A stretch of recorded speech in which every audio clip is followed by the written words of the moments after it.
Okay students, तो पिछले class में हम लोगों ने पढ़ा था SN1 mechanism and SN2 mechanism, ठीक है। तो उसमें हम लोगों ने बहुत सारे डिफरेंसेस के बारे में पढ़ा था कि कैसे SN1 मैकेनिज्म में कार्बोकैटायंस का फॉर्मेशन होता है और SN2 मैकेनिज्म में पेंटा कोऑर्डिनेट आयन का फॉर्मेशन होता है। Fine. So next topic is factors influencing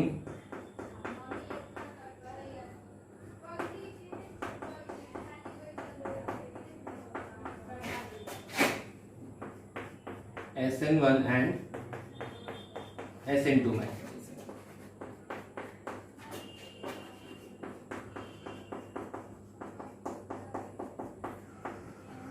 ठीक है, मतलब कि हमें पता कैसे चलेगा कि कौन से रिएक्टेंट्स मतलब कि कौन सा रिएक्शन SN1 को फेवर करेगा और कौन सा रिएक्शन SN2 मैकेनिज्म को फेवर करेगा। फाइन।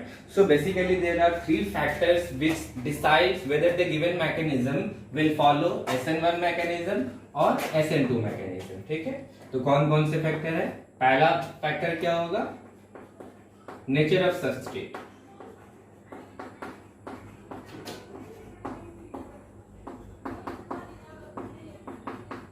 ठीक है, second factor will be nucleophilicity.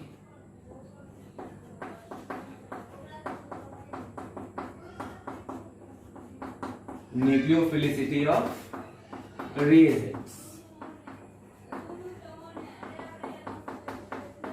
ठीक है, and third property will be solvent polarity.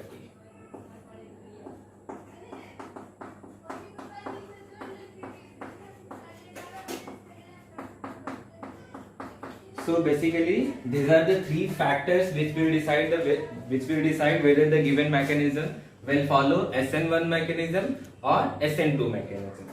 So first of all, we will deal with nature of substrate.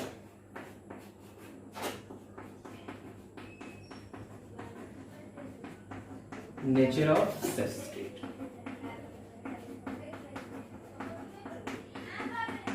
ठीक है, सबसे पहले हम लोग जानेंगे कि ये सबस्ट्रेट किसको कहते हैं। ठीक है, तो हम लोगों ने न्यूक्लियोफिलिक सब्स्टिट्यूशन रिएक्शंस के मैकेनिज्म के बारे में ऑलरेडी पढ़ा है हम लोगों ने। Let us assume this is alkyl halide, this is nucleophile. ठीक है, so obviously this nucleophile will attack on this given carbon and this X minus will come out. Fine. So this is what? This is known as reagent. The species which attacks on given compound on any given atom, that is known as reagent. मतलब कि जो भी attack करता है, attacking species is known as reagent, and the substance and the compound or the atom which gets attacked, that is known as what? That is known as substrate. ठीक है, इसी को हम लोग क्या कहते हैं? सबस्ट्रेट कहते हैं। मतलब कि जो अटैक करता है उसको हम लोग क्या कहेंगे? रिएजेंट, और जिस पे अटैक किया जाता है उसको हम लोग क्या कहेंगे? सबस्ट्रेट कहते हैं। ठीक है, और हम लोगों ने देखा था कि SN2 मैकेनिज्म में इसमें क्या होगा? पेंटा कोऑर्डिनेट्स का फॉर्मेशन होगा कुछ इस तरीके का।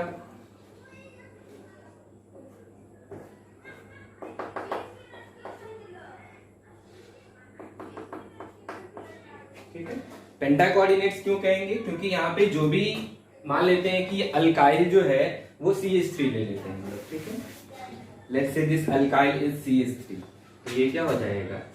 CH, this is your X and this is your nucleophile. So for a fraction of this is what? This is known as transition state. ठीक है, और इसी ट्रांजिशन स्टेट को हम लोग क्या कहते हैं? पेंटा coordinates.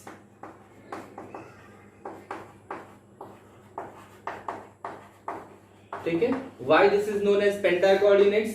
Because it seems that this carbon has formed 5 bonds. ठीक है, मतलब ऐसा देखने में लग रहा है कि इस कार्बन ने कितने बॉन्ड्स किए हैं? 5 बॉन्ड्स। ठीक है, और ऐसा कितने देर के लिए होगा? For a fraction of seconds. मतलब कि जैसे ही ये अटैक करेगा इसके कार्बन पे, यहाँ से X माइनस क्या हो जाएगा? एक बॉन्ड यहाँ से ब्रेक हो जाएगा, X माइनस बाहर आ जाएगा। ठीक है, तो कुछ देर के लिए for a fraction of seconds, for a fraction of second this carbon seems to make 5 bonds। That is why this transition state is known as penta coordinates. Fine. तो हमें किससे मतलब था? सबस्ट्रेट। सबस्ट्रेट किसको कहते हैं?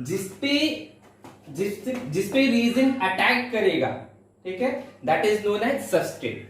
सो this mechanism will be defined by nature of substrate, ठीक है। तो देखिए सबसे पहले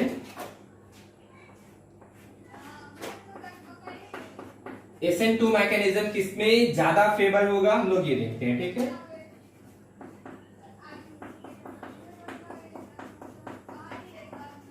ठीक है, 4 हम लोग कंपाउंड ले लेते हैं। फर्स्ट कंपाउंड इज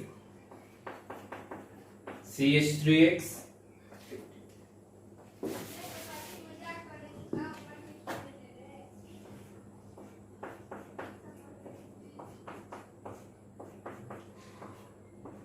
ठीक है। Second compound is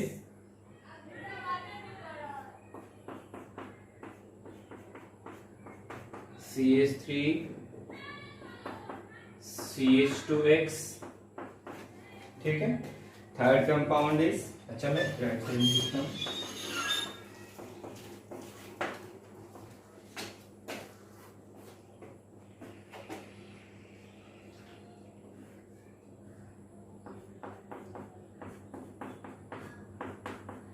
CH3 CH3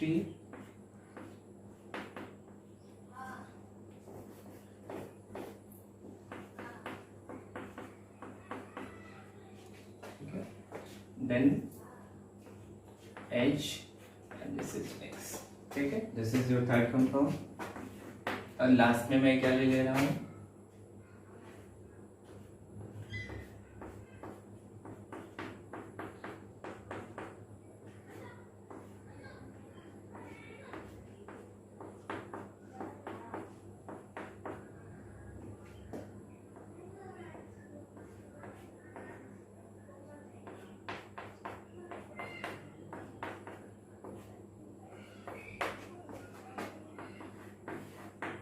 ठीक है। So obviously this is your 0 degree alkyl halide, this is 1 degree alkyl halide, this is 2 degree alkyl halide and this is your 3 degree, that is tertiary alkyl halide, ठीक है। तो आप देखिए कि अगर मान लेते हैं कि अगर रिएक्शंस अगर SN2 मैकेनिज्म को फॉलो करेगा, ठीक है, तो SN2 मैकेनिज्म में जो SN2 मैकेनिज्म में क्या होगा? पेंटा कोऑर्डिनेट्स का फॉर्मेशन होगा, पेंटा कोऑर्डिनेट्स आयंस का फॉर्मेशन होगा, ठीक है। This is penta coordinate.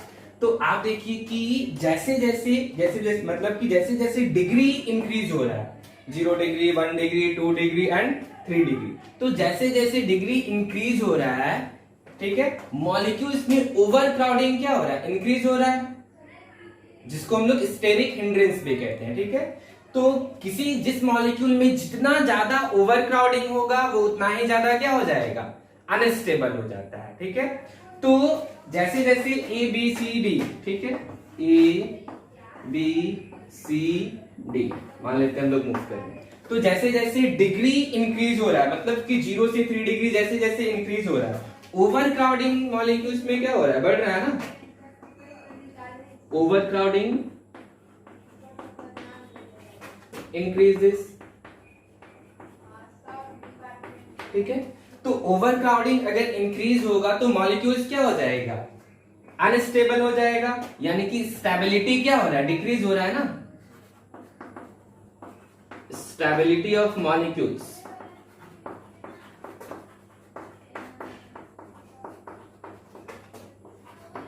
Decreases, ठीक है।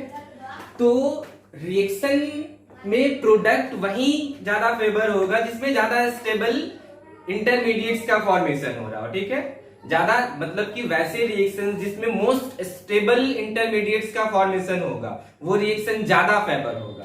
फाइन। तो जैसे जैसे हम लोग इसमें लेफ्ट टू राइट मूव कर रहे हैं, मतलब कि 0 डिग्री से 3 डिग्री जैसे जैसे हम लोग मूव कर रहे हैं, स्टेबिलिटी क्या हो रहा है? धीरे धीरे कम होता जा रहा है SN2 के मैकेनिज्म में, ठीक है। तो SN2 मैकेनिज्म सबसे ज्यादा फेवर किसमें होगा? सबसे ज्यादा फेवर होगा लेफ्ट साइड में, ठीक है, मतलब कि लेफ्ट साइड में जो भी होंगे that will be best favoured.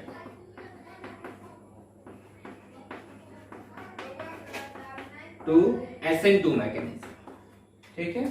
और लिस्ट किसमें होगा, सबसे कम फेवर होगा सबसे राइट हैंड साइड में।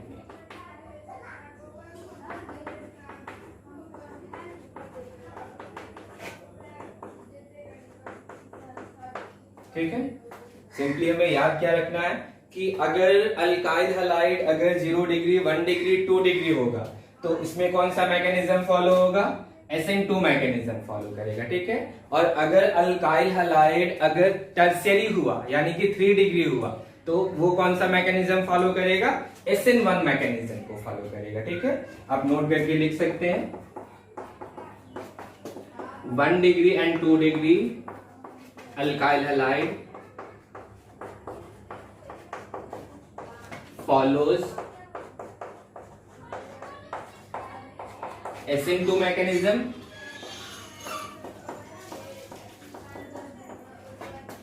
while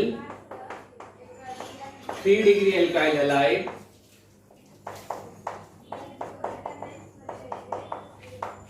follows SN1 mechanism।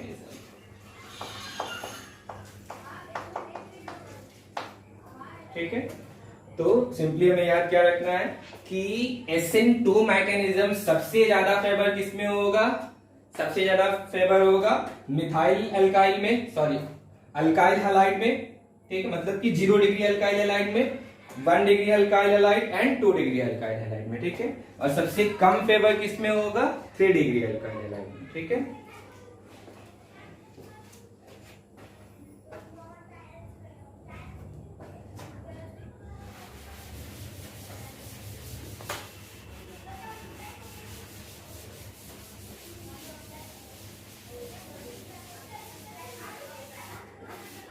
चलिए ये तो हो गया SN2 मैकेनिज्म की बात, ठीक है, मतलब SN2 मैकेनिज्म सबसे ज्यादा किसमें होगा, ए वाले कंपाउंड में, उससे थोड़ा सा ज्यादा किसमें, बी में, फिर उससे थोड़ा सा ज्यादा सी, और सबसे ज्यादा किसमें होगा, डी में होगा, ठीक है।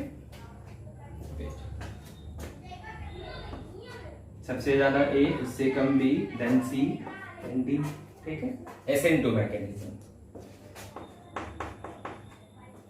अब हम लोग बात करेंगे SN1 मैकेनिज्म, ठीक है।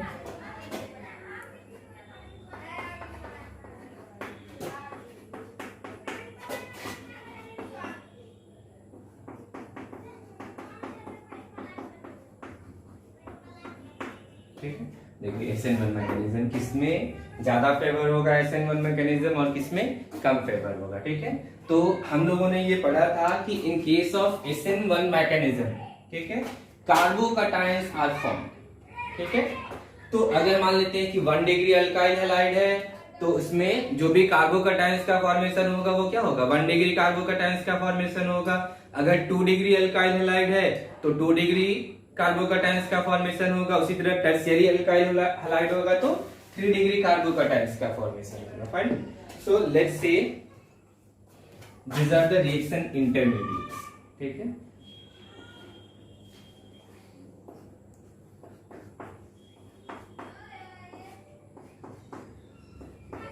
This is first reaction intermediates.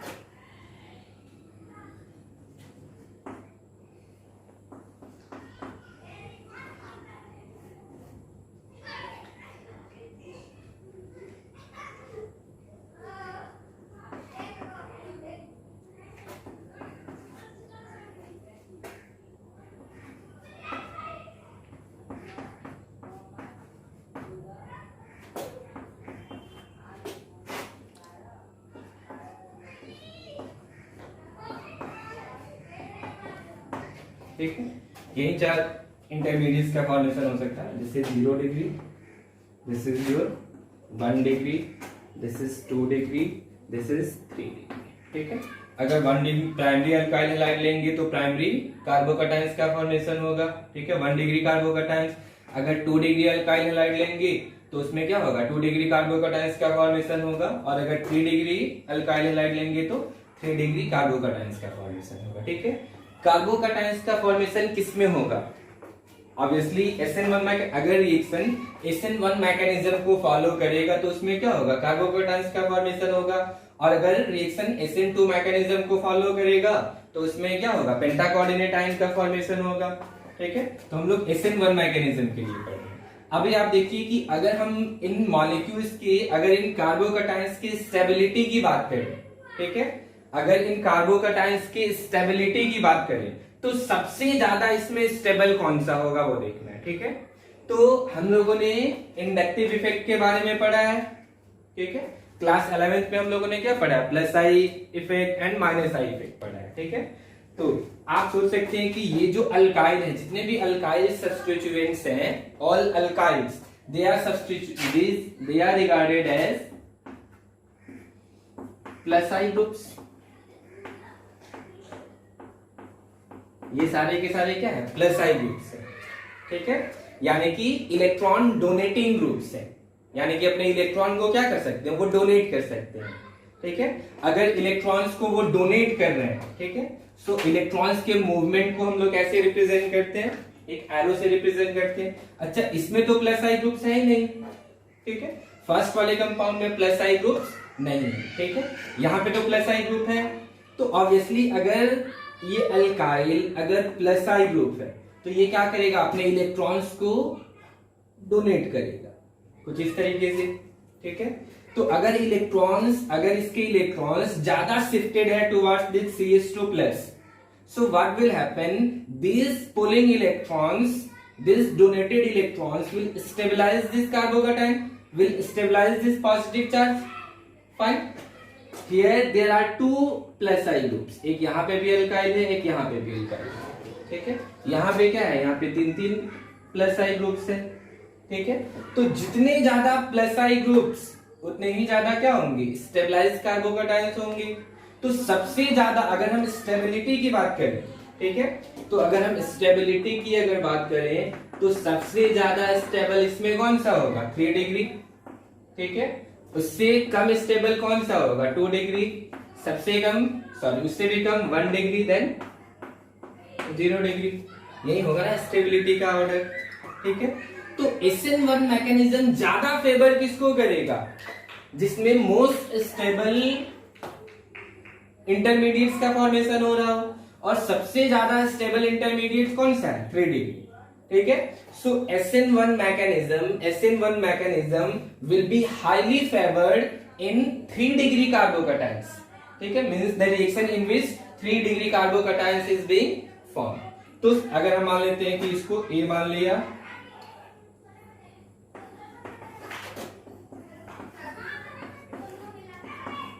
ठीक है, तो out of this A, B, C and D, SN1 mechanism सबसे ज्यादा फेवर किसमें होगा? सबसे ज्यादा फेवर किधर होगा? राइट साइड में, यानी कि C, D, B में। ठीक है, और सबसे कम किधर होगा?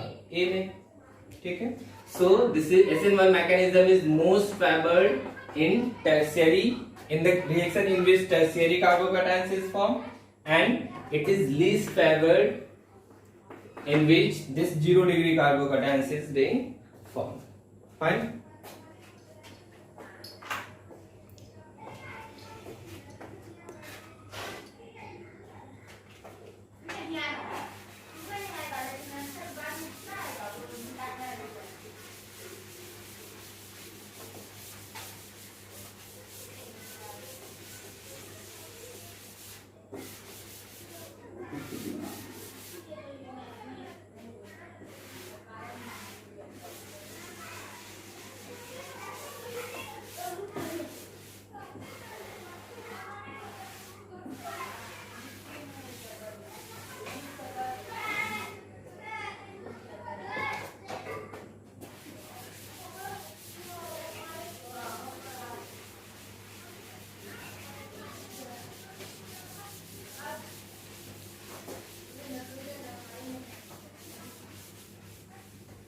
ठीक है, ये तो आया समझ में कि सबस्ट्रेट पे कैसे डिपेंड करेगा। ठीक है, इसमें SN2 कौन सी सबस्ट्रेट SN1 मैकेनिज्म को फॉलो करेंगे और कौन से सबस्ट्रेट SN2 मैकेनिज्म को फॉलो करेंगे।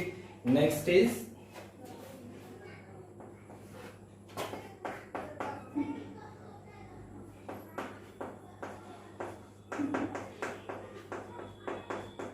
Nucleophilicity of reagent. ठीक है, सो न्यूक्लियोफिलिक सब्स्टिट्यूशन रिएक्शन में रिएजेंट्स कौन से होंगे?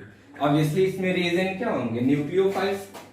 ठीक है, मतलब कि इसमें रिएजेंट न्यूक्लियोफाइल्स है, तभी हम लोग इस रिएक्शन को क्या कहते हैं? Nucleophilic substitution reaction. तो क्लास 11th में हम लोगों ने पढ़ा है कि स्ट्रॉन्ग न्यूक्लियोफाइल, वीक न्यूक्लियोफाइल किसको कहेंगे? मतलब कि बहुत सारे ऐसे न्यूक्लियोफाइल्स होते हैं जो स्ट्रॉन्ग न्यूक्लियोफाइल्स होते हैं। ठीक है, स्ट्रॉन्ग न्यूक्लियोफाइल्स मतलब कि जिनके पास इलेक्ट्रॉन डोनेटिंग टेंडेंसी बहुत ज्यादा हो। फाइन। और बहुत सारे ऐसे न्यूक्लियोफाइल्स होते हैं जिसमें इलेक्ट्रॉन डोनेटिंग कैपेसिटी काफी कम हो। They are regarded as weak nucleophiles. So obviously this mechanism will be defined by the nucleophilicity of reagent। उसी को न्यूक्लियोफिलिसिटी कहते हैं। Nucleophilicity is what? This is the strength of nucleophile. This is the strength of nucleophile. Fine. तो देखिए हम लोगों ने क्या देखा था कि SN2 मैकेनिज्म में, ठीक है, अगर मैकेनिज्म SN2 है, ठीक है, तो न्यूक्लियोफाइल क्या करेगा? ये अगर न्यूक्लियोफाइल है तो न्यूक्लियोफाइल जस्ट इस पे क्या करेगा? अटैक करेगा। और अटैक करने के बाद यहां से एक बॉन्ड यहां पे क्या हो जाएगा? ब्रेक। ठीक है, this is for SN2 mechanism. SN1 mechanism में हम लोगों ने क्या देखा था? SN1 मैकेनिज्म में क्या देखा था कि पहले ये जो RX बॉन्ड है ये पहले ब्रेक होगा, इसमें हेट्रोलिटिक बॉन्ड फ्यूजन होगा। ठीक है, तो यहां से क्या होगा? कार्बोकैटायंस का फॉर्मेशन होगा। ठीक है, अब उसके बाद सेकेंड स्टेप में, मतलब कि फर्स्ट स्टेप में जब कार्बोकैटायंस का फॉर्मेशन हो गया, मतलब कि इसमें कंप्लीटली पॉजिटिव चार्ज डेवलप हो गया, उसके बाद इस पे क्या करेगा? इस कार्बोकैटायंस पे न्यूक्लियोफाइल जो है वो अभी अटैक करेगा और फिर उसके बाद फाइनल प्रोडक्ट बनेगा हमारा। फाइन। तो दोनों में डिफरेंस क्या है कि SN2 मैकेनिज्म में न्यूक्लियोफाइल जो है वो वेट नहीं करेगा कि ये बॉन्ड कब ब्रेक होगा। इस बॉन्ड के ब्रेक होने से पहले ही इस पे क्या कर लेगा? अटैक कर लेगा। मतलब कि पहले अटैक करेगा, उसके बाद ये बॉन्ड ब्रेक होगा। ठीक है, SN1 मैकेनिज्म में क्या होगा कि जब तक ये बॉन्ड ब्रेक नहीं होगा, जब तक इसमें हेट्रोलिटिक बॉन्ड फिजन नहीं होगा, तब तक ये न्यूक्लियोफाइल जो है वो इस पे अटैक नहीं करेगा। इसका मतलब क्या हुआ कि SN2 मैकेनिज्म के लिए हमें चाहिए स्ट्रॉन्ग न्यूक्लियोफाइल।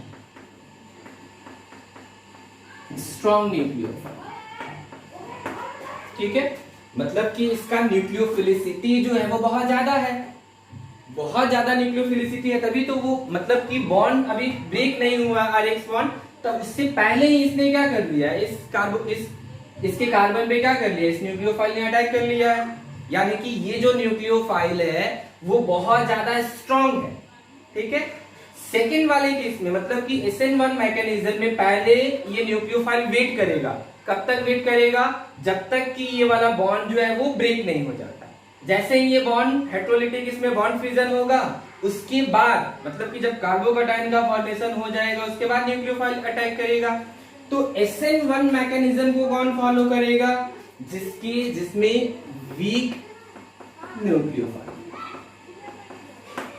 ठीक है, मतलब कि सीधा सीधा आपको क्या याद रखना है कि strong nucleophile will favour SN2 mechanism and week nucleophile will follow SN1 mechanism. ठीक है, नोट करके आप लिख सकते हैं।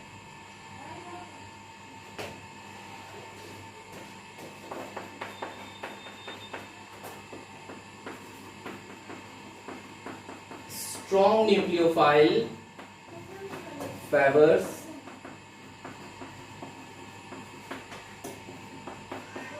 SN2 mechanism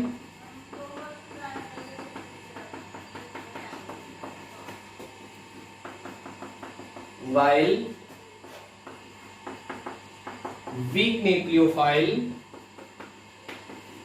favors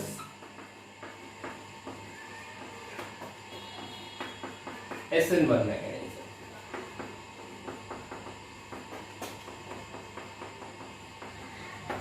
ठीक है, ये आपको याद रखना है। चलिए, तो अगर न्यूक्लियोफाइल अगर बहुत ज्यादा स्ट्रांग होगा, अगर न्यूक्लियोफाइल स्ट्रांग है तो वो कौन से मैकेनिज्म को फॉलो करेगा? SN2 मैकेनिज्म को फॉलो करेगा। और अगर न्यूक्लियोफाइल वीक न्यूक्लियोफाइल है then that weak nucleophile will favour SN1 mechanism. Fine. तो अब हमें ये जानना है कि हमें कैसे पता चलेगा कि कौन से न्यूक्लियोफाइल स्ट्रांग है, ठीक है, और कौन कौन से न्यूक्लियोफाइल जो है वो वीक है। ठीक है, तो ये सब आपने 11th में पढ़ा है, फिर भी मैं एक बार रिवाइज करा लेता हूं। ठीक है, so next is comparison of nucleophilicity, इसी का सब टॉपिक है ये। ठीक है,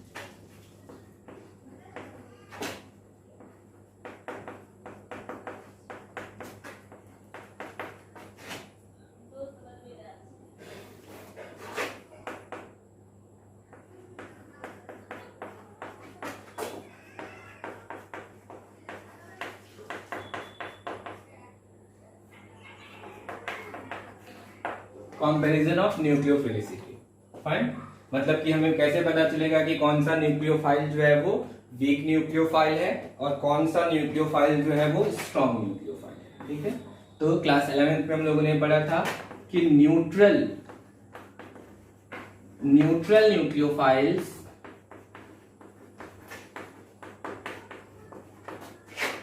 are weak in compare to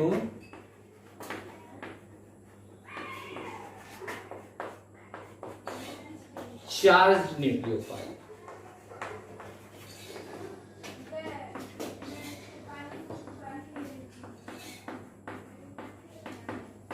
ठीक है, रिमेंबर कि न्यूट्रल का मतलब क्या हो गया? जिसपे सिर्फ और सिर्फ लोन पेयर ऑफ इलेक्ट्रॉन्स होने चाहिए, क्योंकि न्यूक्लियोफाइल किसको कहेंगे? जो इलेक्ट्रॉन डोनेटिंग कैपेसिटी रखता हो। ठीक है, जिसके पास इलेक्ट्रॉन डोनेट करने की टेंडेंसी हो। और इलेक्ट्रॉन डोनेट करने की टेंडेंसी किसके पास होगी? जिसके पास या तो नेगेटिव चार्ज हो या फिर लोन पेयर ऑफ इलेक्ट्रॉन्स हो। Fine, so neutral nucleophiles are weak in compare to charge nucleophile. Neutral nucleophile कौन कौन से होते हैं? जैसे कि मान लेते हैं कि H2O, ठीक है,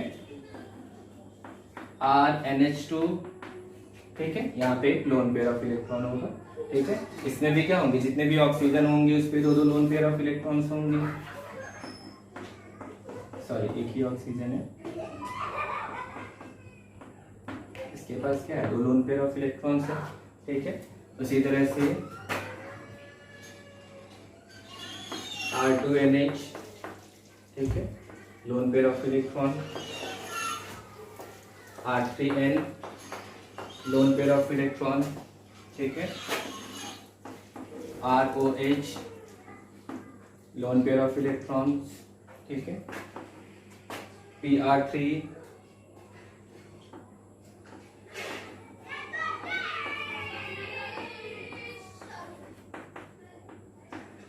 ठीक है, PS3, फिर R, C double bond O, OH, इन पे भी क्या है? लोन पेयर ऑफ इलेक्ट्रॉन्स है। ठीक है, ROR, ठीक है, सो these are what? These are neutral nucleophiles।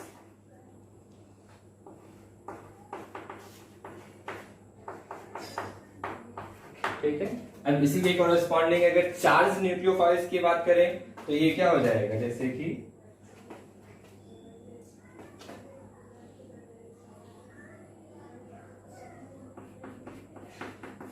NH2 minus, ठीक है, R NH, ठीक है, R2N, ठीक है, RO, फाइन,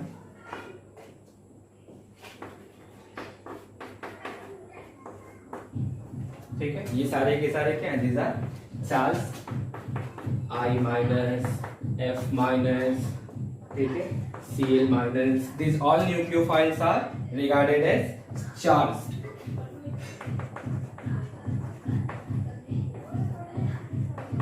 चार्ज न्यूक्लियोफाइल। ठीक है, so in compare to charge nucleophiles, neutral nucleophiles are always weak nucleophiles. तो सबसे ज्यादा स्ट्रॉन्ग न्यूक्लियोफाइल कौन सा होगा? जिसपे नेगेटिव चार्ज हो। ठीक है,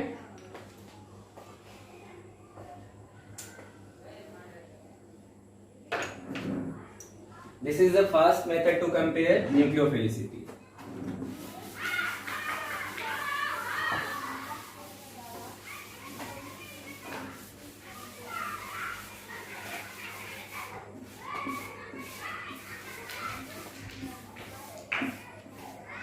ठीक है, सेकेंड मेथड क्या होगा? न्यूक्लियोफाइल्स किसको कहते हैं? Nucleophiles are those compounds with those reagents, those species we have electron donating tendency, species with electron donating tendencies.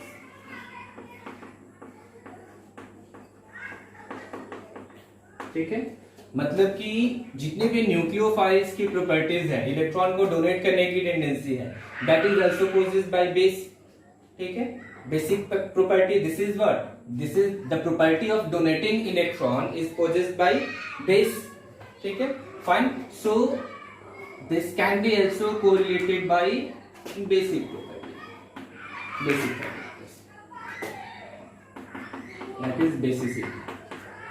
ठीक है, तो अगर मान लेते हैं कि अगर कोई कंपाउंड मोर बेसिक है, ठीक है, मोर basic, so it means more basic means strong nucleophile। मतलब कि जितना ज्यादा बेसिक प्रॉपर्टी होगा, ठीक है, उतना ही ज्यादा उसका क्या होगा? न्यूक्लियोफिलिसिटी होगा। तो बेसिक कैरेक्टर को हम लोग कंपेयर कर सकते हैं। आपने क्लास 10th में और 11th में पीरियोडिक टेबल के बारे में पढ़ा। ठीक है, तो पीरियोडिक टेबल में अगर in case of periodic table, ठीक है, ठीक है, और moving from left to right,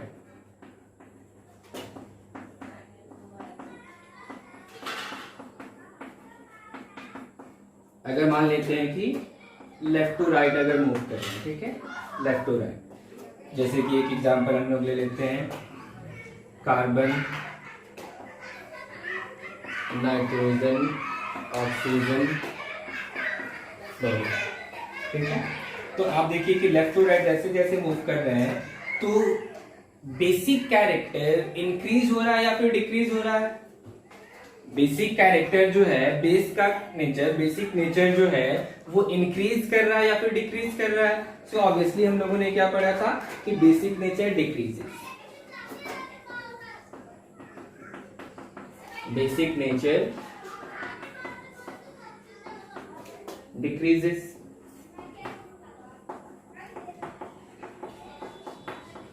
ठीक है, बेसिक नेचर क्या हो रहा है? डिक्रीज हो रहा है। यानी कि अगर बेसिक कैरेक्टर अगर डिक्रीज कर रहा है तो सेम एटम्स अगर न्यूक्लियोफाइल का काम कर रहे हैं, अगर सेम एटम्स अगर न्यूक्लियोफाइल्स का काम कर रहे हैं तो उनका जो न्यूक्लियोफिलिसिटी होगा वो भी क्या हो जाएगा? डिक्रीज हो जाएगा ना। न्यूक्लियोफाइल्स का जो भी कैरेक्टर है वो धीरे धीरे क्या हो जाएगा? डिक्रीज हो जाएगा। जैसे कि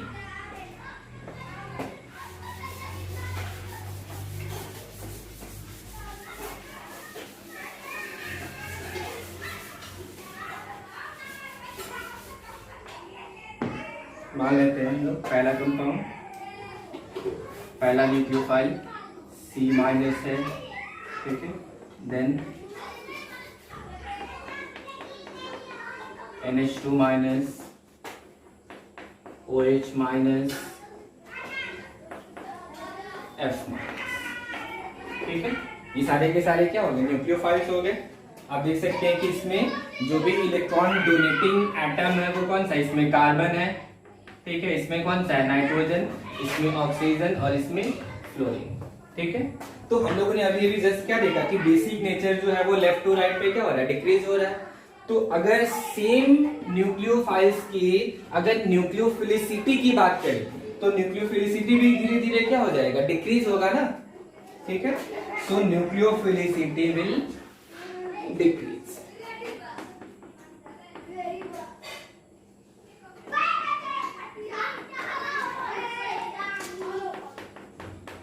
न्यूक्लियोफिलिसिटी डिक्रीजेस, ठीक है, मतलब कि सबसे ज्यादा स्ट्रॉन्ग न्यूक्लियोफाइल कौन सा होगा, इधर का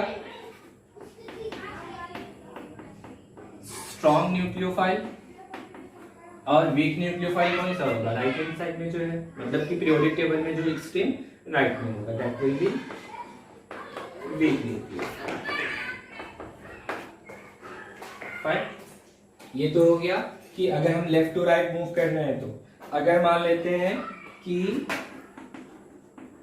हम लोग मूव कर रहे हैं फ्रॉम टॉप टू बॉटम,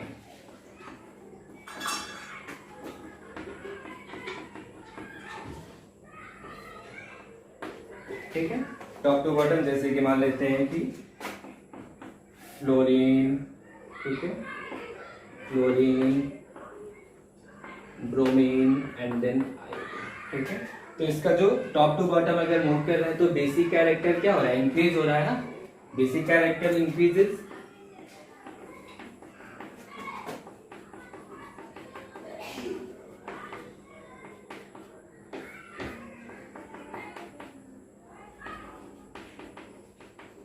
ठीक, अगर बेसिक नेचर अगर इंक्रीज होगा तो उनका न्यूक्लियोफिलिसिटी भी क्या होगा, धीरे धीरे इंक्रीज करेगा ना, टॉप टू बॉटम मूव करेंगे तो न्यूक्लियोफिलिसिटी जो है वो धीरे धीरे क्या हो जाएगा, इंक्रीज करेगा।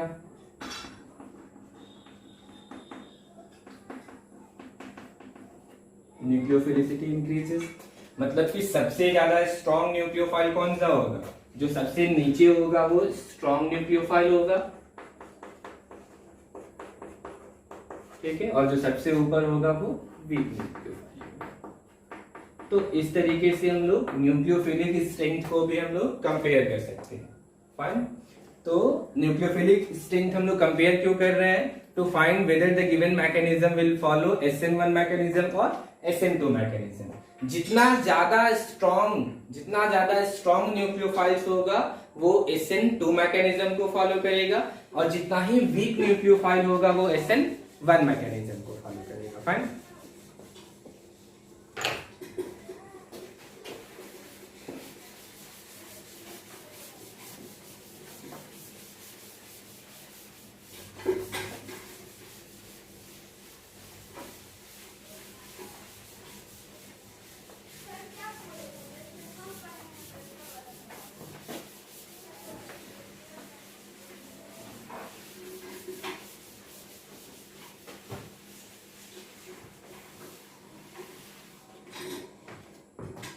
चलिए नेक्स्ट एंड लास्ट क्या है हमारा,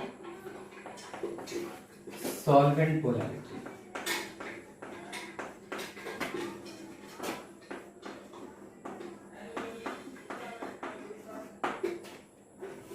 ठीक है, देखिए सॉल्वेंट पोलैरिटी क्या होता है, सबसे पहले एक टर्म है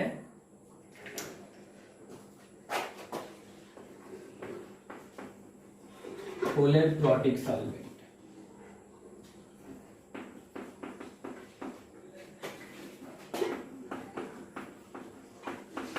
ठीक है, मतलब कि protic solvent.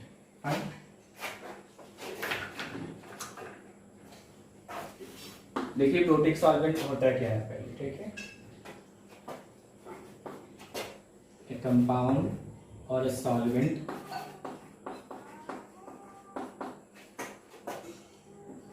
which contains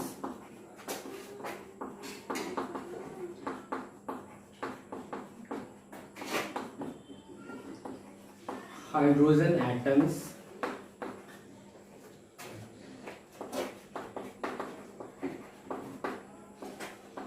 bonded to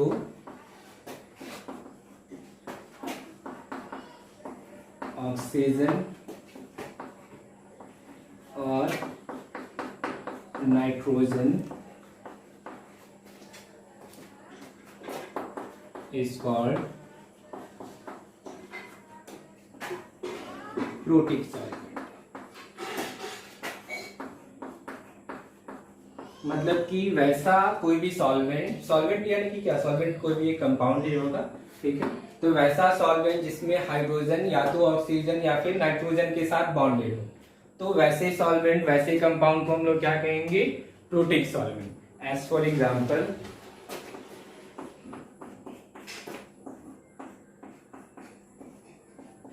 this is protic solvent, ठीक है। देन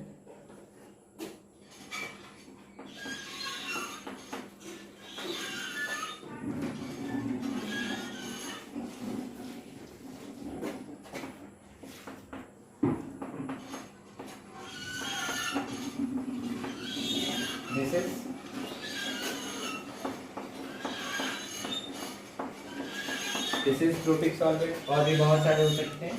तो इसको हम लोग क्या कहते हैं, प्रोटिक सॉल्वेंट कहते हैं, ठीक है। तो अब देखिए कि प्रोटिक सॉल्वेंट हम लोग पढ़ क्यों रहे हैं। अगर मान लेते हैं कि अगर किसी रिएक्शन को, ठीक है, अगर किसी भी रिएक्शन को अगर हम लोग प्रोटिक सॉल्वेंट, मतलब कि कौन से रिएक्शन, हम लोग क्या पढ़ रहे हैं, न्यूक्लियोफिलिक सब्स्टिट्यूशन रिएक्शन के बारे में। So if any nucleophilic substitution reaction is being carried out in presence of this polar protic solvent, now what will happen कि let us assume कि in nucleophilic substitution reaction we have nucleophile, ठीक है। तो nucleophiles पे क्या होगा, nucleophiles पे negative charge होगा, ठीक है। न्यूक्लियोफाइल्स पे क्या होगा, नेगेटिव चार्ज होगा। अभी मान लेते हैं कि एक पोलर प्रोटिक सॉल्वेंट हम कंपेयर करने के लिए ले लेते हैं दिस RH, ठीक है। तो आप देखिए कि इसमें ऑक्सीजन पे क्या होगा, डेल्टा माइनस, मतलब कि ये क्या है, जितने भी मॉलिक्यूल्स है दे आर पोलर, तो पोलैरिटी इस पे जनरेट होगा, यानी कि ऑक्सीजन पे क्या है, डेल्टा माइनस, और जितने भी हाइड्रोजन है वो उस पे डेल्टा प्लस। तो अगर हम मान लेते हैं कि न्यूक्लियोफिलिक सब्स्टिट्यूशन रिएक्शन अगर इस अल्कोहल के प्रेजेंस में कर रहे हैं, ठीक है, NaOH KOH, ठीक है, सॉरी नॉट NaOH, ठीक है, KOH भी हो सकता है। तो अगर मान लेते हैं कि इसके प्रेजेंस में कर रहे हैं, ठीक है, सो what will happen, all this hydrogen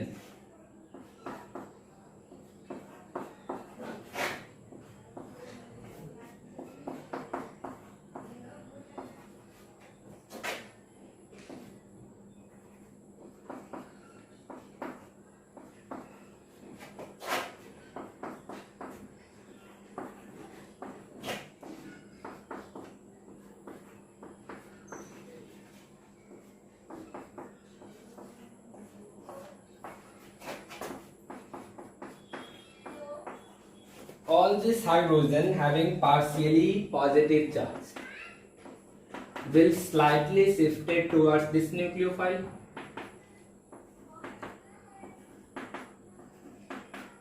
मतलब कि जितने भी हाइड्रोजन जिसपे क्या था डेल्टा पॉजिटिव चार्ज, वो थोड़ा सा किसके तरफ शिफ्टेड हो जाएगा, न्यूक्लियोफाइल्स के तरफ। इस प्रोसेस को हम लोग क्या कहते हैं, this process is known as solvation,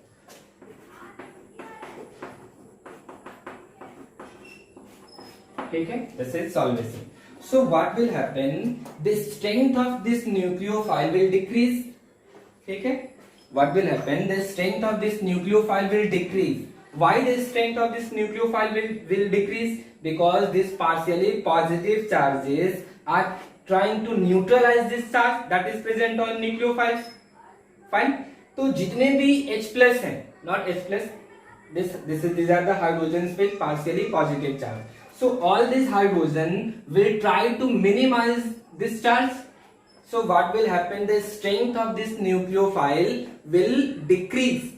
Means the nucleophile will be converted into weak nucleophiles.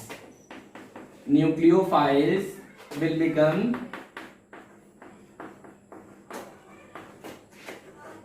weak, ठीक है। तो अगर न्यूक्लियोफाइल अगर वीक न्यूक्लियोफाइल हो गया, तो वीक न्यूक्लियोफाइल किसको फेवर करेगा, SN2 मैकेनिज्म को या फिर SN1 मैकेनिज्म को। ऑब्वियसली वीक न्यूक्लियोफाइल जो है वो SN1 मैकेनिज्म को फॉलो करेगा। फाइन।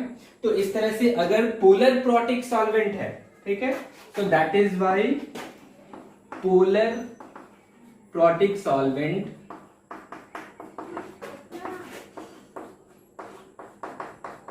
solvent favors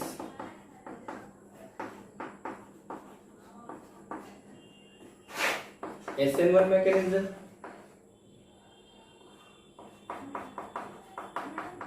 अगर कोई सॉल्वेंट अगर पोलर प्रोटिक है तो वो किसको फॉलो करेगा, SN1 मैकेनिज्म को। अगर पोलर प्रोटिक नहीं हो तो पोलर प्रोटिक नहीं होगा तो क्या होगा, एप्रोटिक सॉल्वेंट होगा, ठीक है। सो एप्रोटिक सॉल्वेंट,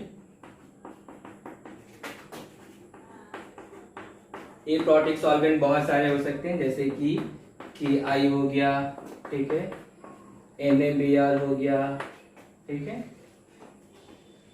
और भी बहुत सारे हो सकते हैं, ठीक है। So aprotic solvent will favour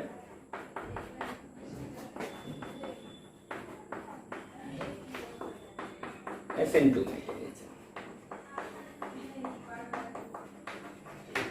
Fine. So this is how we can compare whether the given reactions will favor SN1 mechanism or SN2 mechanism, ठीक है।